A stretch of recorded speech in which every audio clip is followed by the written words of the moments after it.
বিভিন্ন জিনিস বিক্রি করতেছিল, আপনাদের কারণে তাদের কাছে আওয়াজ চলে যায় এবং তারা সতর্ক হয়ে যায়।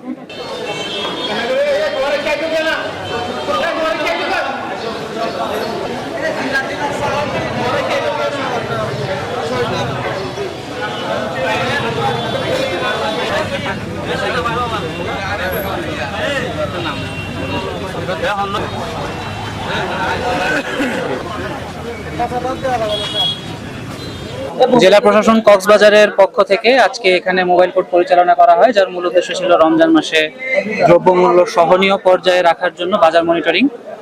এই বাজার মনিটরিং এর অংশ হিসেবে আমরা বেশ কয়েকটা বলতে প্রায় 5-6টা দোকান আমরা দেখেছি। তাদের কাঁচা পাকা রসিদ দুটা দেখেছি, তাদের মূল্য তালিকা দেখেছি, তাদের রসিদের সাথে মূল্য তালিকা এবং বিক্রয় মূল্য সবকিছু সামঞ্জস্যপূর্ণ কিনা দেখেছি। বেশিরভাগ ক্ষেত্রে আমরা ঠিকঠাক পেয়েছি। একটি ক্ষেত্রে আমরা বিএসটি এর অনুমোদনবিহীন কিছু পণ্য পাওয়াতে একটা দোকানে কিছু জরিমানা করেছি এবং সতর্কতা করেছি।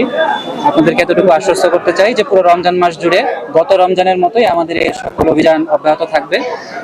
এই সময় আমাদেরকে সহায়তা করেছে র্যাব 15 অফিসাররা, তাদেরকেও ধন্যবাদ।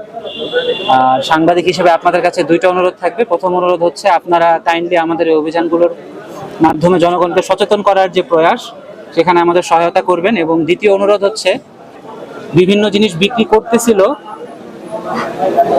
আপনাদের কারণে তাদের কাছে আওয়াজ চলে যায় এবং তারা সতর্ক হয়ে যায়। তো মোবাইল কোর্ট হওয়ার আগে যদি আপনারা ভিডিও করেন, ভিডিও নেন, সংবাদ নেন, তাহলে কিন্তু লাভ নাই, কারণ আমি কিন্তু আমার অপরাধীকে ধরতে পারলাম না। বরং মোবাইল কোর্ট হয়ে যাওয়ার পরে যদি আপনারা তথ্য সংগ্রহ করেন, তখন কিন্তু কোনো সমস্যা নেই।